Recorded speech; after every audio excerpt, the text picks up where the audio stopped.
It started with a message that should have been harmless, the kind that makes your stomach flutter, not sink.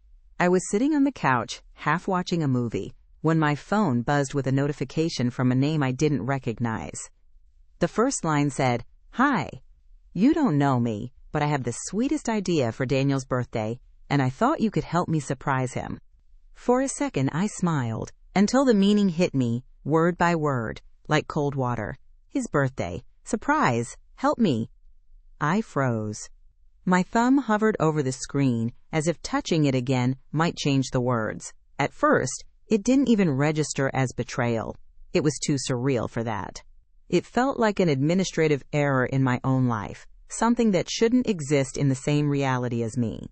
The message was long, written with the kind of careless warmth that only comes from someone who's never had a reason to doubt their place in someone's life.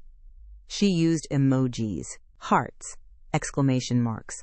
She said she wanted to make Daniel's day extra special, and that she'd heard how close we were. I stared at that sentence until the screen dimmed. It was so perfectly polite that it made my skin crawl. There was no trace of irony in her tone, no tension, just confidence, the confidence of someone who thought she was the only one. Let's say his name was Daniel. My boyfriend. The man who used to fall asleep next to me, who once said he wasn't the kind of guy who needed surprises or gifts, that all he wanted for his birthday was a quiet weekend with the person he loved. I remembered how he'd said it while tracing his fingers down my arm, how genuine his voice had sounded. I believed him. Of course I did. Because you don't memorize someone's lies until they start to fall apart. Now I was sitting there, phone in hand, rereading this stranger's cheerful plan to celebrate that same weekend with the same man. She mentioned a reservation at our favorite restaurant, the one he'd claimed was our spot, the one we'd taken a photo in last year that he said was his favorite picture of us. She even referenced a gift, that brand of watch he's been hinting at. I had bought him that watch months ago. The room felt smaller, like the air had gone stale. I tried to laugh, but it came out uneven, almost hysterical. This couldn't be real. Maybe she was a coworker. Maybe it was a misunderstanding. My mind kept scrambling for explanations, for some innocent version of the story that would let me breathe again. But logic doesn't comfort you when your body already knows the truth. I opened her profile. Public. Dozens of pictures. A face I didn't recognize, smiling wide in every shot. And then, in one of the photos, there he was. Daniel, my Daniel. His arm around her shoulders, his hand resting casually on her waist. The caption said, "Counting down the days till your birthday, love." My heart didn't race. It didn't even break. It just stopped. Like a power outage in my chest. I zoomed in, my thumb trembling, as if seeing more detail could change what I already knew. The comments below made it worse. Friends of hers had written things like, "You two are perfect," and, "Finally, someone who treats you right." Someone who treats you right. The irony was sharp enough to taste. I sat there for what felt like hours, scrolling through months of their life together, the dinners, the vacations, the weekend getaways that always coincided with his, quote, work trips. I saw myself mirrored in their timeline, the same dates, the same weekends, like two overlapping versions of reality that shouldn't coexist. He'd been living a double life so seamlessly that even the lies were symmetrical. At one point, I set my phone down and just stared at the blank wall in front of me. The silence in the apartment buzzed louder than any noise could have. I wanted to cry, to throw something, to call him and demand an explanation, but I didn't move. I just sat there, numb, watching the outline of my reflection in the dark TV screen. The message was still open beside me, her last line cheerful and unknowing. "You're the only one I could think of who'd help me make this really special for him." I remember reading that sentence again and again until it became unbearable, until it sounded like the cruelest joke the universe had ever played. She had no idea she'd just sent his entire secret straight to the person who wasn't supposed to exist. And in that moment, I understood that my story with Daniel wasn't about to end quietly. It was about to shatter, one cheerful, well-intentioned message at a time. I didn't answer her right away. My thumb hovered over the keyboard, but every time I started typing, my heart kicked harder, like my body was warning me not to make it real. Because once you answer, once you acknowledge it, the illusion is gone for good. And I wasn't ready to lose the version of my life that existed 15 minutes ago, before the message arrived. I read her words again. I have the sweetest idea for Daniel's birthday. Sweetest. The word made me nauseous. It wasn't her fault. Not yet. But there was something cruel about the innocence in it. Like someone smiling while accidentally pressing on a bruise. She really thought she was talking to a friend. She thought she was sharing joy. I looked around the room, trying to ground myself. The blanket on the couch still held the shape of my legs. His jacket hung on the back of a chair, where he'd left it last night. His coffee mug was still in the sink, a small brown ring at the bottom. The whole house looked unchanged, but I could feel it, the fracture running through the air. Nothing would ever look normal again. I opened our last text thread. His messages stared back at me, casual and warm. Just one more meeting and I'll be home. Don't wait up. Love you. Those words used to make me feel safe. Now they felt like fingerprints at a crime scene. Every love you carried the weight of someone else's reflection, the echo of words he'd probably said to her too. For a few minutes I tried to convince myself there could be another explanation. Maybe she was his coworker and they were planning something for the office. Maybe she meant another Daniel. I clung to every improbable scenario like a lifeline, even as reality tugged at the edges of my denial. But then my phone buzzed again. Another message from her. I'm so excited for him. I've been thinking about this for weeks. You probably know his schedule better than I do. When's he free on Friday? My throat went dry. Friday. The same day he'd told me he'd be traveling for work. I felt a coldness bloom in my chest, slow and heavy, like ice spreading through my veins. She was planning his trip, the one I'd already been told not to worry about. I clicked on her profile again, really looked this time. There she was in photo after photo, glowing with that kind of happiness that doesn't know it's borrowed. Her captions were soft, full of inside jokes and hashtags like hashtag my favorite person. He'd commented on almost every one. I scrolled until I found a post from 2 months ago, when he surprises you just because. And there he was again, the man who'd told me he was working late. I wanted to hate her. I really did. But staring at her face, I couldn't. She looked kind, normal, clueless. She wasn't the villain in this story. She was just in the same role I'd been playing all along. The other woman, neither of us knowing which one of us that actually was. The irony of it all was unbearable. She'd come to me, the girlfriend, for help surprising him, never realizing she'd just ripped the curtain off his double life. It would have been poetic if it weren't so devastating. I sat there for nearly an hour, the phone still in my hand, reading and rereading her messages until the words blurred together. I thought about replying, telling her everything, sending screenshots, exposing him in one swift blow. The temptation was there, burning bright and dangerous. But instead, I set the phone down on the table, face up, the screen still glowing.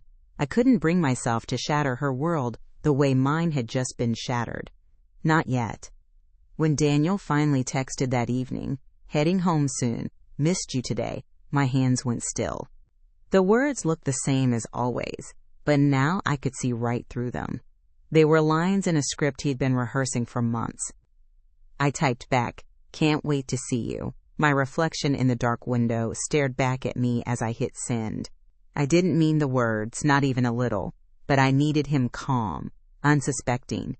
Because if there was one thing I knew for sure, it was this.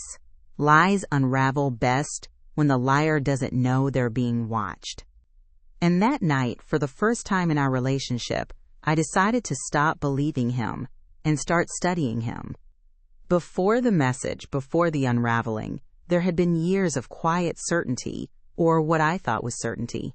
We met in a way that now feels almost cinematic, like a scene from a story that belonged to someone else. It was at a friend's birthday dinner, one of those long tables crowded with too many people and too much noise. I remember noticing him across the table, confident, funny, the kind of man who listened when other people talked, but somehow still commanded the room. He wasn't trying to impress anyone. That was part of what made him dangerous. Later that night, when everyone else was loud and half distracted, he leaned toward me and said, "You look like someone who hates small talk." It wasn't a line, not exactly, just something that made me laugh. And that laugh, innocent and unknowing, became the first domino. From the beginning, Daniel had this steady, magnetic charm. He wasn't the type to rush. He remembered details, the name of my favorite coffee shop, the story behind my scar, the exact way I liked my eggs. He made ordinary things feel deliberate. When he walked me home for the first time, it was drizzling. He offered me his jacket, and I remember thinking, this is what security feels like. It wasn't just romance. It was the illusion of safety.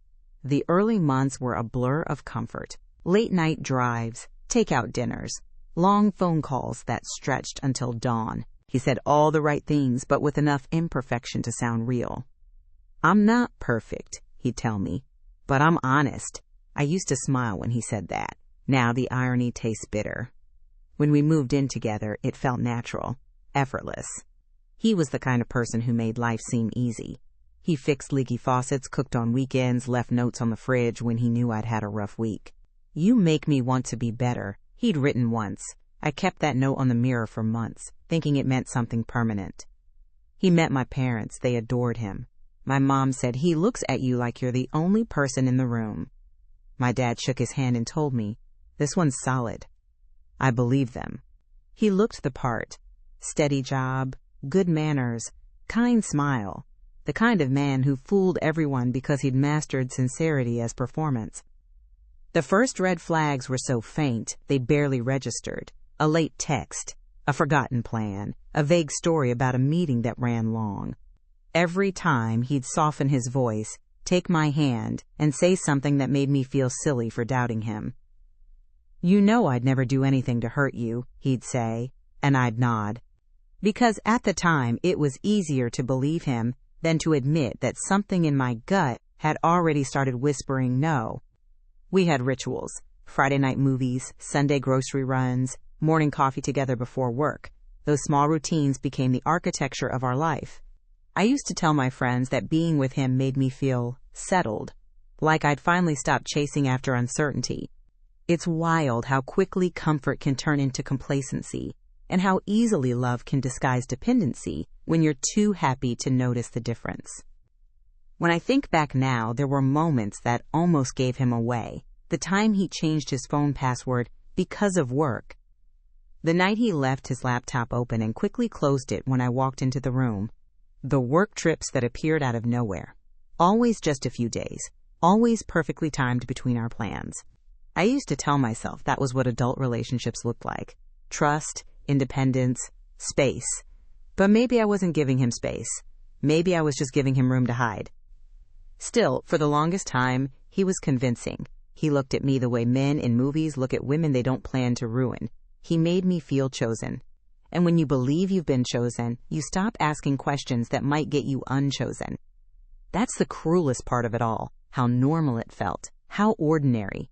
There was no sign, no dramatic moment that hinted at what was coming. Just two people, drinking coffee, sharing jokes, planning vacations. Love doesn't always die loudly. Sometimes it rots quietly beneath the surface, and by the time you smell the decay, it's too late. If someone had told me then that there was another version of him, another woman who was hearing the same words, seeing the same smile, living the same story, I would have laughed. Not because I thought it was impossible, but because I trusted the life we'd built too much to believe it could fracture. But trust isn't proof. It's a gamble. And I hadn't realized yet how much I'd bet on a man who was playing two games at once. It's strange how love doesn't break suddenly. It thins, like fabric pulled too tight, one quiet stretch at a time. Looking back, I can trace the exact moments where the distance began to take shape between us, though at the time, I convinced myself they were normal. This is what long-term relationships look like. I'd tell myself when things felt off. Routine, stability, familiarity. That was the story I used to protect what we had. It started with small things, the way his phone started living face down on the table, the sudden do not disturb setting that stayed on, even at dinner. The new cologne he started wearing. Musky, sharp, something I'd never smelled on him before. When I'd tease him about it, he'd laugh and say, "Oh, the old one ran out," brushing off my questions with the kind of ease that makes doubt feel petty. Then came the meetings, the ones that always ran a little late. At first I didn't question it. He worked hard, always had. But slowly, the pattern became impossible to ignore. Late nights turned into entire weekends. Quote, at the office, his texts shorter, his tone clipped, his attention divided. Once, I called him late at night just to say goodnight, and the call went to voicemail twice before he picked up, voice strained and casual all at once. "Hey, can I call you back in 5? I'm just finishing something up." He never did. He became harder to reach in every sense. There were days when he seemed entirely present, bringing me coffee, asking about my day, kissing my forehead before work, and others where he was miles away, even sitting right beside me.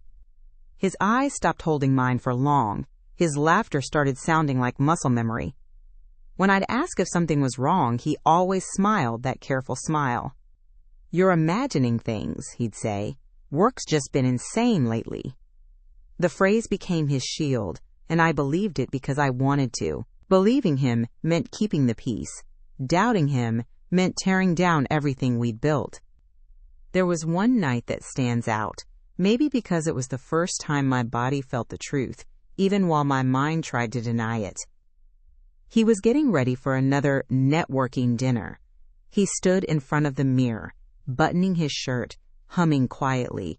I watched him from the doorway. He looked different somehow, lighter, like a man going somewhere he wanted to be. "Who's gonna be there?" I asked casually. "Just the usual crowd," he said, eyes still on his reflection. His tone was even, but his hand hesitated for half a second on the last button.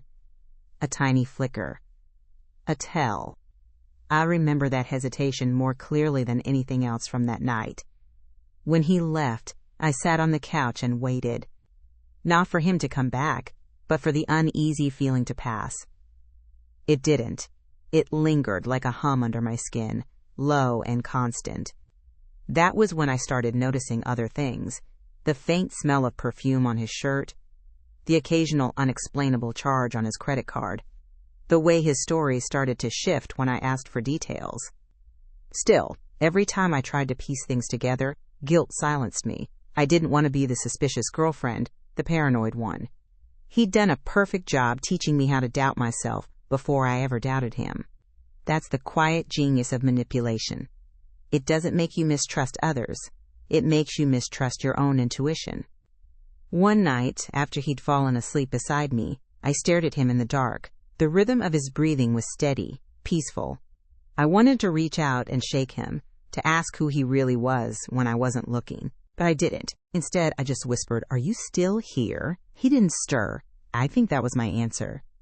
Even then, I didn't imagine another woman. I thought maybe he was tired, or distant, or simply growing out of what we'd built. I thought love was enough to fix whatever this was, that if I stayed patient, he'd find his way back to me. I didn't realize that he'd already found someone else to come home to in the spaces between my patience. So when that message finally arrived, the one cheerful, devastating message from a stranger, it didn't appear out of nowhere. It was the ending of a story I'd been pretending not to see beginning for a very long time. That night, after reading her message, I couldn't bring myself to sleep. The room felt too quiet, too aware. Every creak in the floor, every gust of wind outside made me flinch like the universe itself was whispering, "You saw it. Now do something." But I didn't. Not yet. I sat there in the dim light of my phone, staring at her words, the photo of him on her profile, the way her smile looked so pure, so certain. She had no idea that her kindness had just detonated someone else's reality. I kept scrolling, as if more evidence could make it easier to understand. It didn't. Each photo felt like a new betrayal. Vacations, dinners, inside jokes in the captions. You make me laugh like no one else. Love you more every day. Words that were supposed to be mine, recycled and repackaged, carelessly handed to someone else. When the clock hit 2 a.m., I finally locked my phone, set it face down on the coffee table, and just sat there, the silence pressed down like a weight. My hands were trembling, not from anger, not yet, but from disbelief. How could someone live two lives so seamlessly? How could he come home, kiss me, ask about my day, while living an entire other story with her?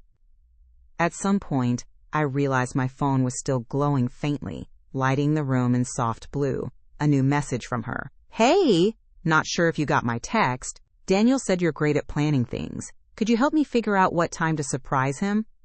I read it twice before it truly sank in. He'd told her about me. Not the truth, but a version of it. A safe version. The friend or colleague narrative, probably. That was the moment when anger started pushing through the disbelief. Not fiery, but cold. The kind that spreads slowly, methodically, until it becomes clarity.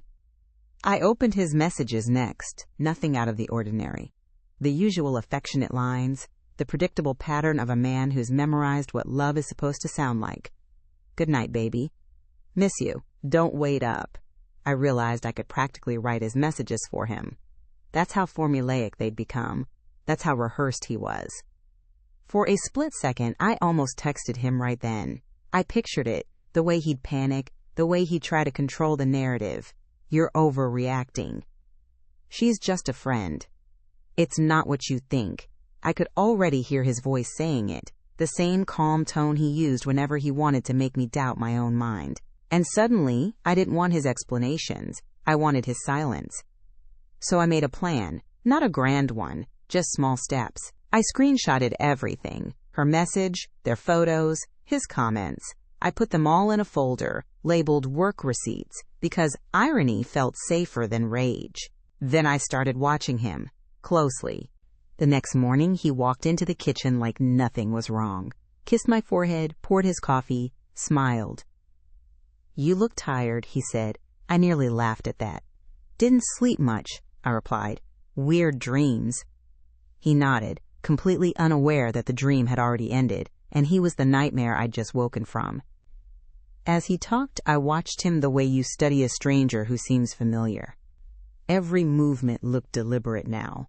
The way he checked his phone, the way his thumb hovered over the screen before setting it down. His eyes avoided mine just enough to feel practiced. I noticed it all. Every tiny betrayal hiding in plain sight. When he left for work, I sat at the kitchen table for a long time, my coffee untouched, my body heavy but my mind racing.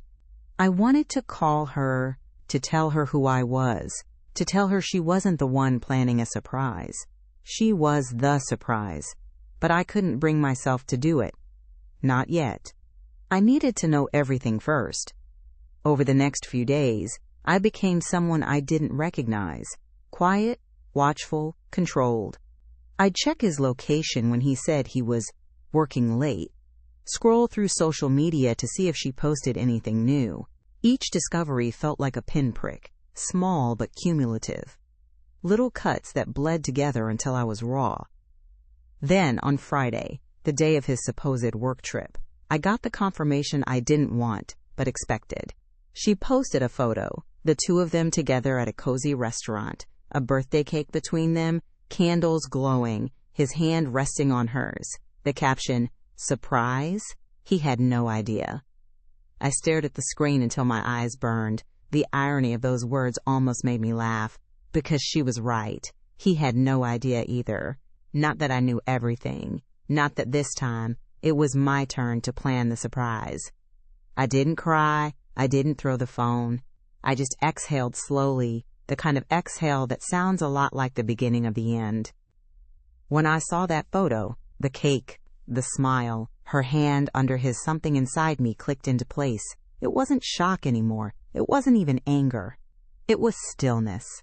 A terrifying, quiet kind of stillness that comes when you finally stop arguing with reality. Because once you've seen the truth, there's no version of the story left to defend. I stared at the image for what felt like hours. The restaurant lights glowed soft and golden, her caption full of joy, his face radiating that effortless charm I used to think was mine alone. Surprise! He had no idea. The irony was almost poetic. No, he really didn't. Not that the woman he'd been lying to for years was sitting on her couch, memorizing every detail of the lie he'd built. I could have confronted him that night. I could have sent her a message, exposed him right there in the comments, but something held me back. Maybe it was pride. Maybe it was exhaustion. Or maybe, deep down, I didn't want chaos. I wanted control. He'd made me doubt myself for months. Now I wanted him to doubt everything. So I started planning, not for revenge, not exactly for truth. Controlled, undeniable, inescapable truth. I began with the practical. Screenshots of everything. The messages, the photos, his tagged posts, the timestamps. I stored them neatly, methodically, like evidence for a case. Then I went through our life together, the shared accounts, the bills, the notes on the fridge, the drawers filled with his things. Every object felt like a clue now. The man who said he loved honesty had left fingerprints of deceit everywhere. The next morning, I played my part. He came home early from his trip, still smelling faintly of wine and her perfume. A sweet, synthetic scent I recognized from one of her photos. "You're back early," I said, keeping my tone soft. He grinned, kissed my forehead, said something about meetings being canceled. I smiled back, even managed to laugh. That was the first time I realized how easy pretending could be, how convincing calm can sound when it's fueled by fury. That evening while he showered, I took his phone off the nightstand. My hands didn't shake. The password hadn't changed. Of course it hadn't. Men like him never imagine that trust can cut both ways. When it unlocked, I saw everything. Their texts, their photos, her voice notes. He'd told her the same lies he'd told me. The same nicknames, the same half-jokes, the same promises. It was like reading a script I already knew by heart, only this time I wasn't the lead. I was the understudy who finally understood the play.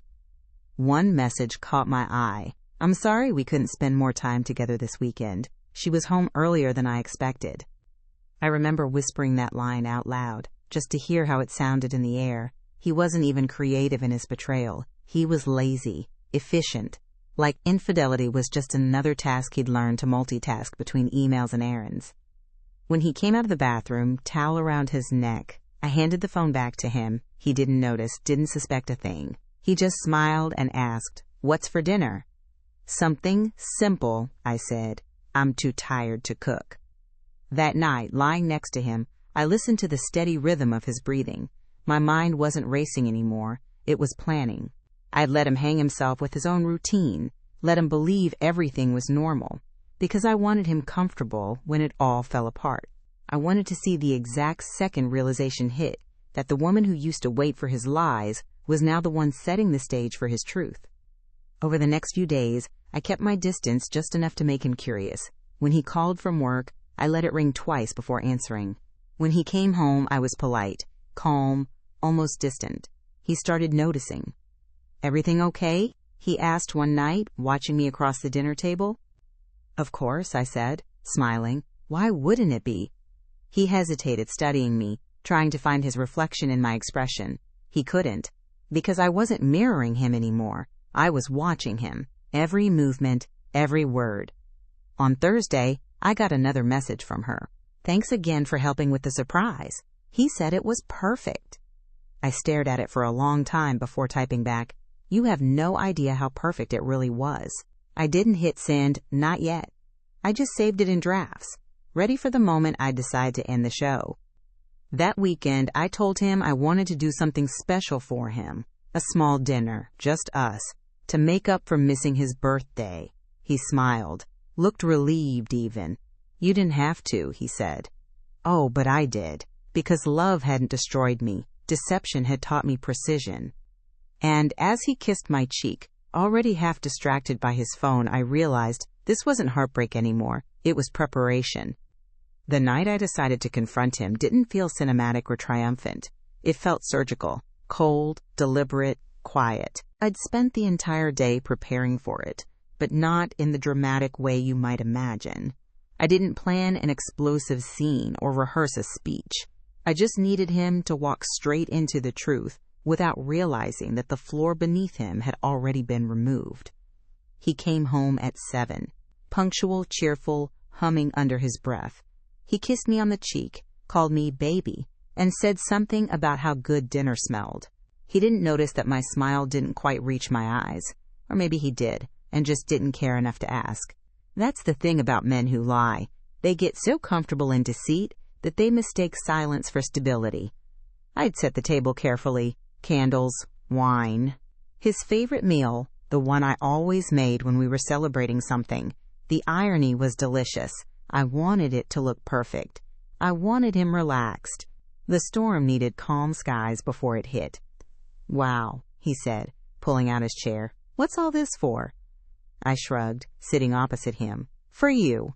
You've been working so hard. I just thought you deserved something nice." He smiled, and for a fleeting second, I almost pitied him. Almost.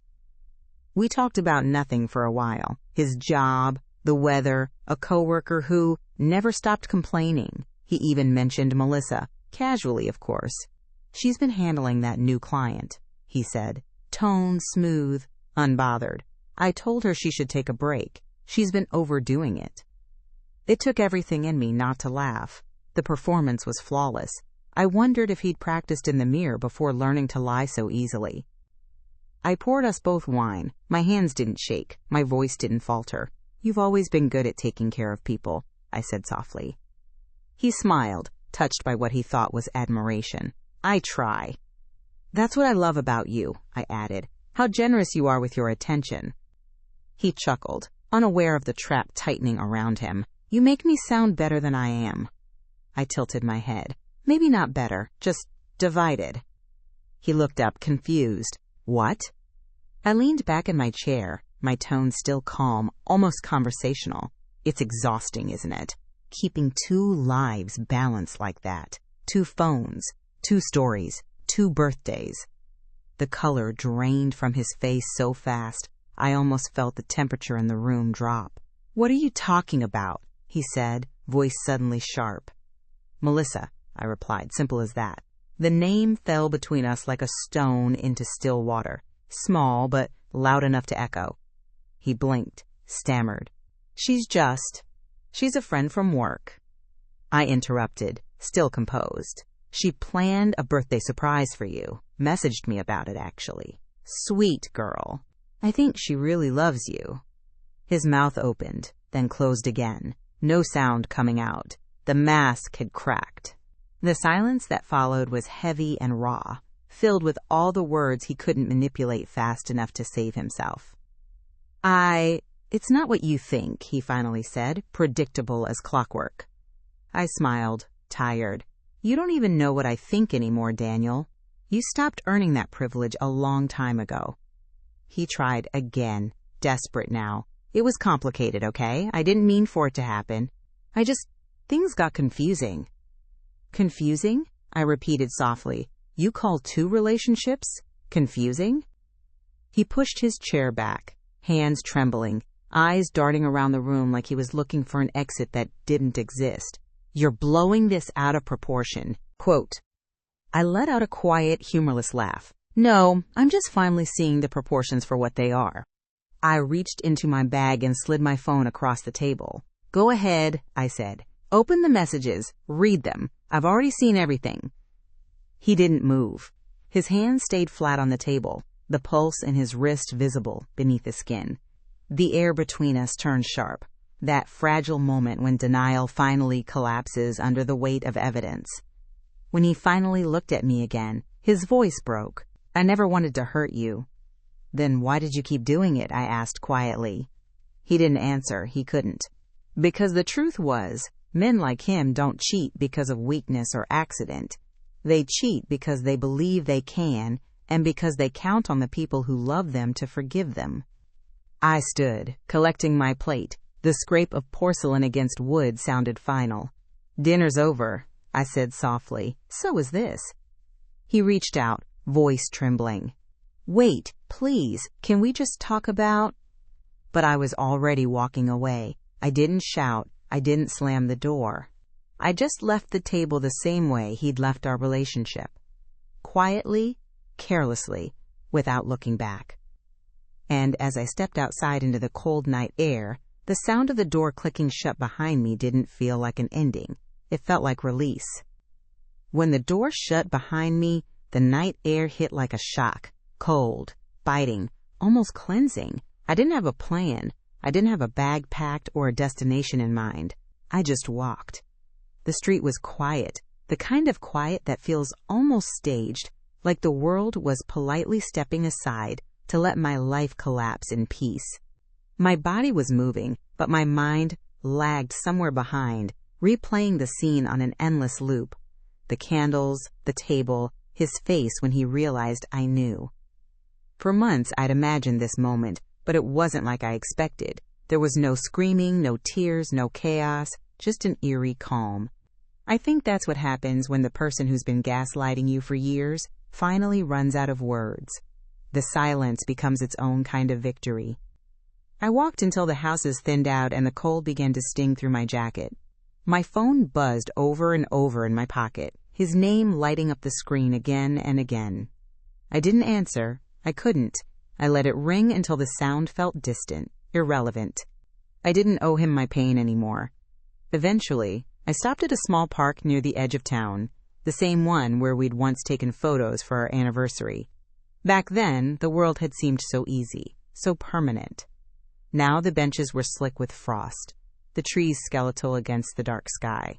I sat down, my breath visible in the air, and for the first time that night, I let myself cry. Not the loud, heaving kind of crying. This was different, quieter, slower. It came in waves, as if my body was trying to release something years in the making. I cried for the version of me that had trusted too easily, for the woman who had waited for him to come home, believing that love meant endurance. I cried because I'd spent so long bending myself into shapes small enough to fit inside his lies. And then, after a while, I stopped. Not because the pain was gone, but because there was nothing left to squeeze out. My tears froze against my cheeks. My breathing evened, and an odd stillness settled over me. Somewhere deep down, I realized I wasn't broken.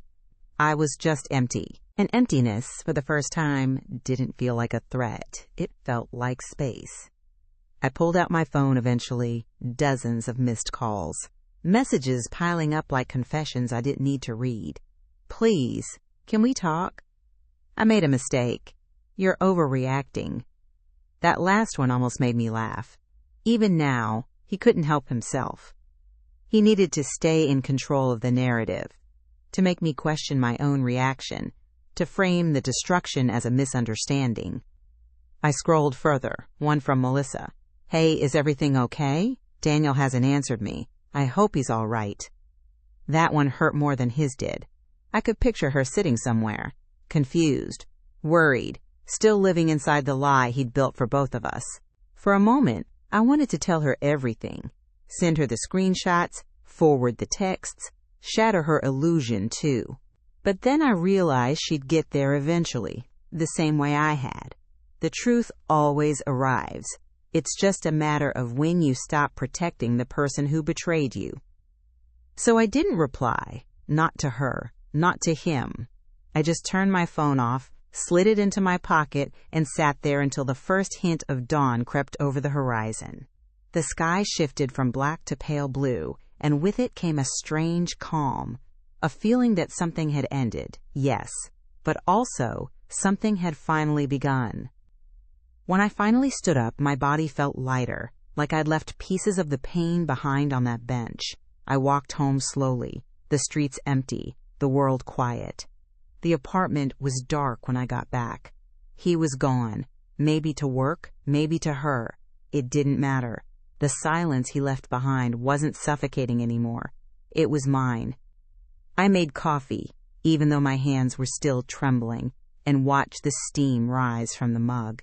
The kitchen looked the same tiles, the same curtains, The same framed photo of us smiling like we'd never lied to each other. But everything was different now.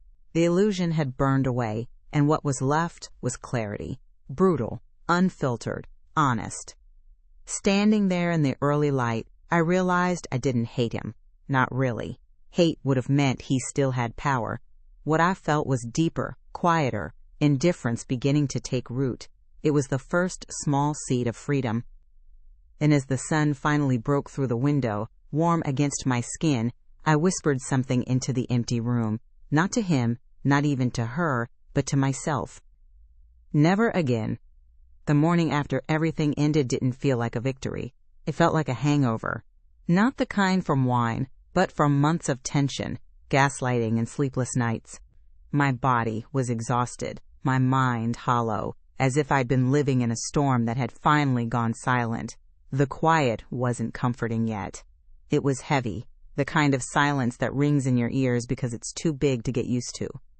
I made coffee and sat at the kitchen table, staring at the chair across from me, his chair. For years, that space had been filled by him, his voice, his clutter, his presence. Now it was just empty. The cup in my hand trembled slightly. I realized I'd built so much of my life around someone else's rhythm that I didn't remember what mine sounded like. The first few days blurred together. I went through the motions of being functional, work, errands, sleep, but everything felt muted. My phone buzzed constantly. Calls from numbers I didn't save, messages from friends who'd heard something happened, his name flashing again and again until I finally blocked it. Even then, I kept checking my notifications out of habit. That was the hardest part, breaking the habit of waiting for him to appear. I stayed quiet.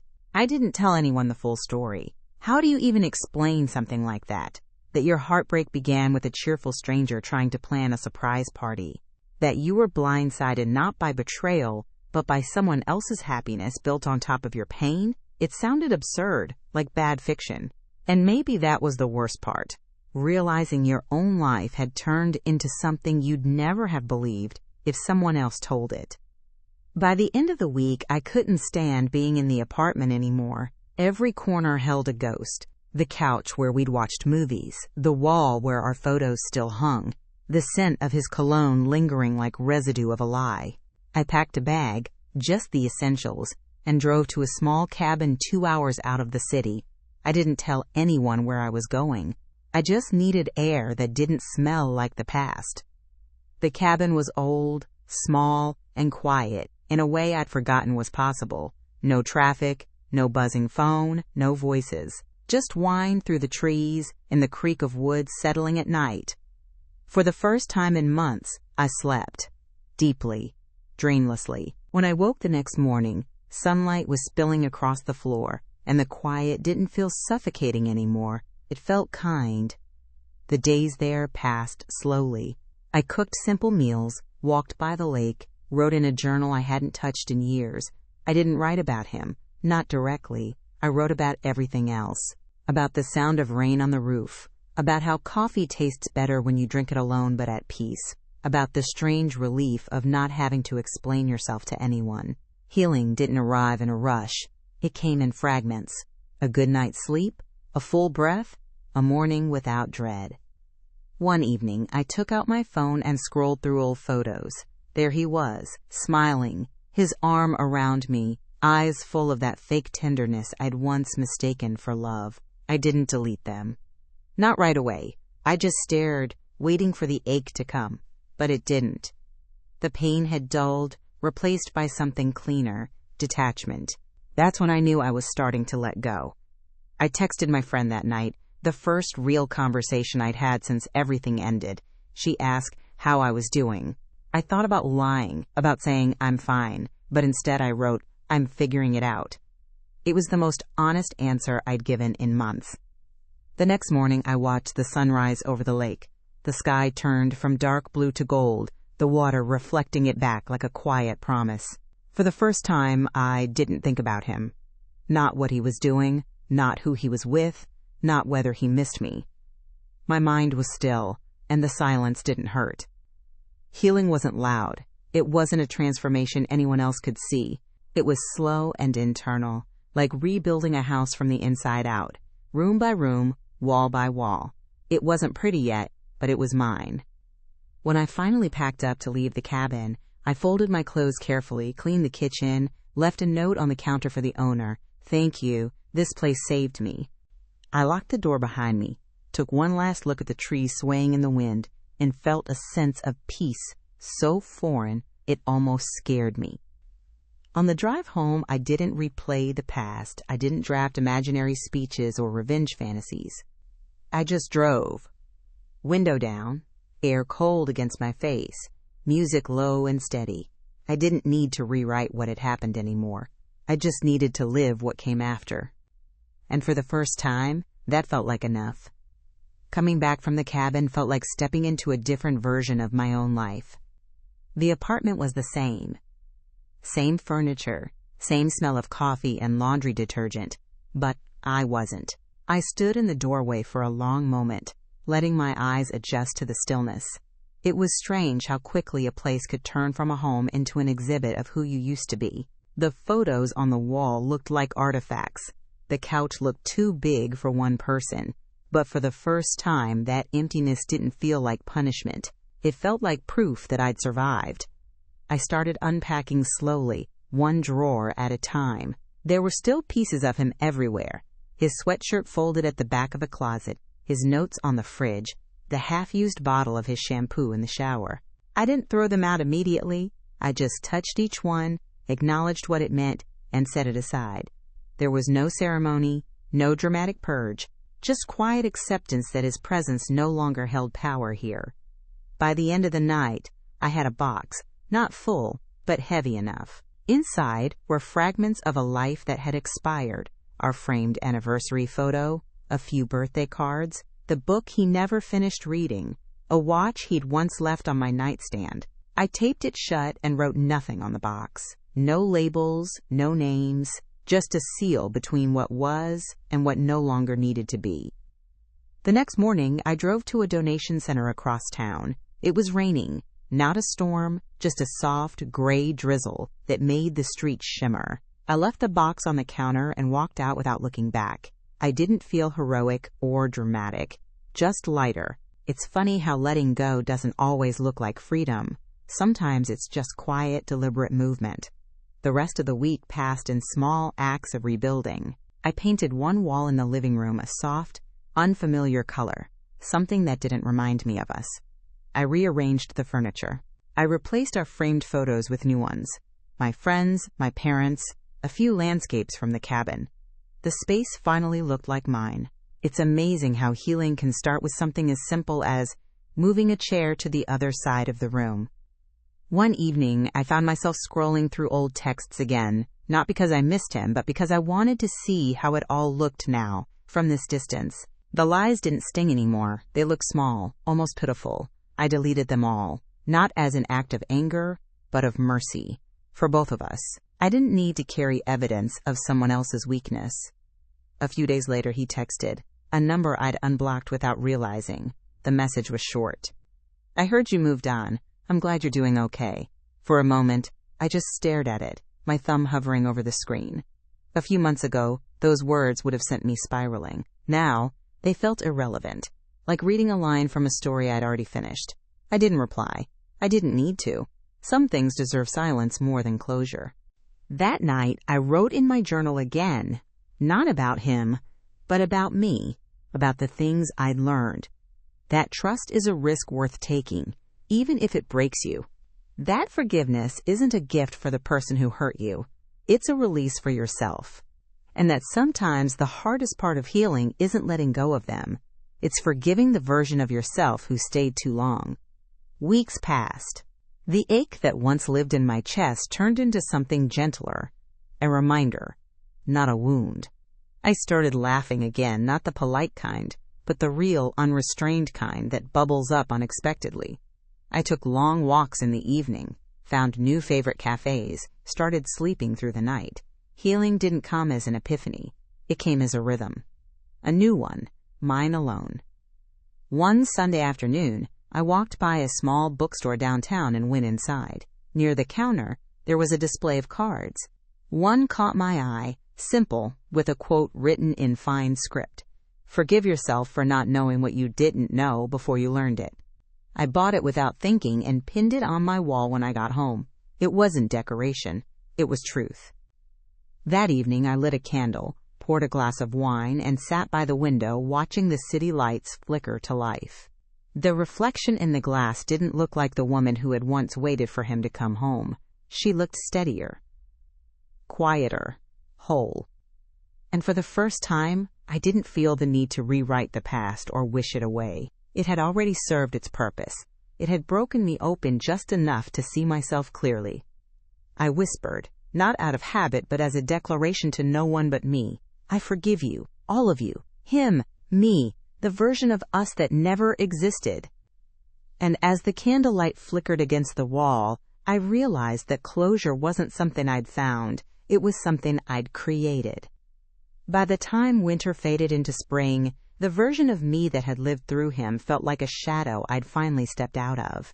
The ache that once lived in my chest was now just memory, faint, manageable, more like a scar than a wound. I could touch it without flinching. That was how I knew I'd healed.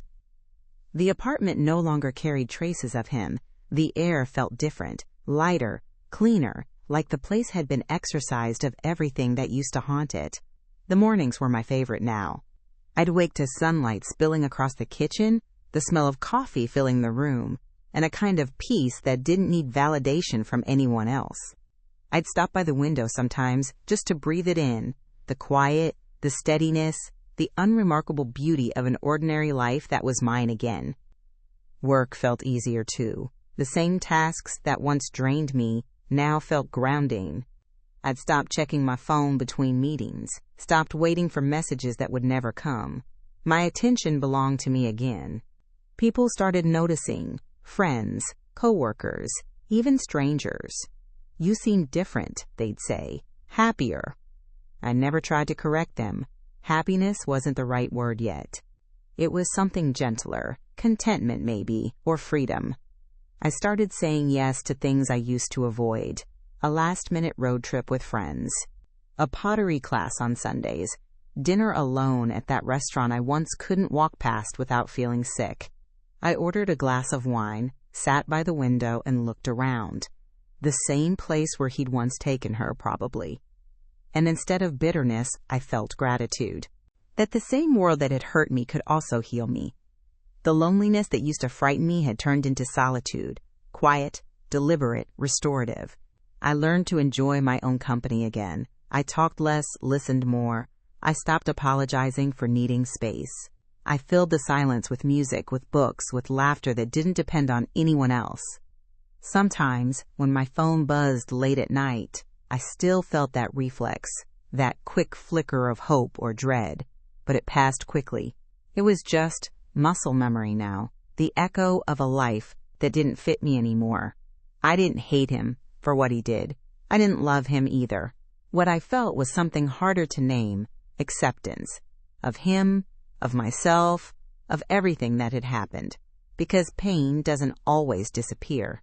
Sometimes it just integrates, becomes part of who you are, without defining you. One Saturday morning, I decided to drive out to the coast. The place I'd always wanted to go but never did, because we never had time. The drive was long and quiet, the road lined with fields just beginning to turn green. I rolled the windows down and let the wind in, the air cool against my skin. For the first time in years, I wasn't thinking about where I'd been, only about where I was going. When I reached the ocean, the sky was wide and endless. I stood at the edge of the shore, shoes in my hands, the sand cold beneath my feet. The tide came in, slow and deliberate, brushing against my toes before pulling away again. I watched it for a long time, that rhythm, retreat, return, retreat, and thought how healing feels a lot like that. You come back to yourself slowly, again and again, until one day you realize you've arrived. I closed my eyes and let the sound of the waves drown everything out. His voice, the memories, the what-ifs, just the sea, the wind, my heartbeat. The world kept moving, and for the first time, I was moving with it. When I got back to the car, I caught my reflection in the rearview mirror. I didn't look like the woman who had been blindsided by betrayal. I looked steady, unshaken. There was a calmness in my eyes I hadn't seen before, the kind that comes from surviving something you thought would destroy you. On the drive home, the sky was streaked with pink and gold. I didn't need to document it, didn't need to tell anyone about it. Some moments don't need witnesses. They're sacred because they belong only to you. And somewhere between 1 mile and the next, I realized something simple and profound. Love hadn't failed me, he had. But even that didn't matter anymore. Because love was still here, in the quiet, in the resilience, in the way I kept showing up for myself when no one else did. I wasn't waiting for an apology or closure or another person to replace what was lost. I'd already found what I needed, a life that felt real and a peace that didn't demand permission. For the first time in a long time, I wasn't looking back. Sometimes I think about how absurdly small the beginning of the end was. A simple message from a stranger, written with kindness, that cracked my entire world open. No fight, no confession, no warning. Just one cheerful text that exposed years of deceit. It's almost poetic, in a cruel kind of way, that honesty arrived wearing the face of innocence. For a long time, I thought that moment had ruined me, that it had stolen something permanent. My ability to trust, to feel safe, to believe in love without suspicion. But time has a strange way of reshaping pain. The edges dull, and what once felt like destruction starts to look more like revelation. That message didn't ruin me. It freed me. It showed me what I'd been refusing to see, that love isn't about how hard you hold on. It's about knowing when to let go. I used to replay the betrayal over and over, like if I studied it closely enough, I could find the point where it all went wrong. But there isn't one. There never is. Betrayal doesn't happen in a single moment. It grows quietly in the spaces where honesty should have lived. And once you see it, you can't unsee it. The trick is learning not to stare at it forever. I don't think about him much anymore. Sometimes, when his name comes up by accident, a mutual friend mentioning him, a memory surfacing out of nowhere, it feels distant, like remembering someone from another lifetime. There's no anger left, just faint curiosity. I hope he's learned something, not for me, but for whoever comes after. But if he hasn't, that's not my burden to carry anymore. People like to ask, would you ever trust again? And the truth is yes, because if you close your heart to avoid being hurt, you end up building a cage and calling it safety. I don't want to live in fear. I want to live fully, even if that means risking pain again. The difference is, this time I'll know the sound of my own intuition when it whispers no. I won't silence it for the sake of love. Forgiveness came slowly, not all at once. It wasn't about excusing what he did. It was about releasing the grip that anger had on me. Because anger can disguise itself as power, but really, it's just another leash. The day I stopped wanting him to feel sorry was the day I finally felt free. If you've ever been where I was, staring at proof you didn't want, realizing someone you loved was two people all along, know this, you will survive it. It won't destroy you the way you fear it will. It'll strip you down, yes, but beneath the wreckage, you'll find something stronger than rage or heartbreak. You'll find clarity. One day, you'll wake up and the story won't hurt anymore. It'll just exist, a chapter you lived through, a memory that taught you how much you can withstand. You'll laugh again, love again, breathe without waiting for something to go wrong. And when you do, you'll realize that the worst thing they ever did to you became the best thing that ever happened for you, because it forced you to meet yourself.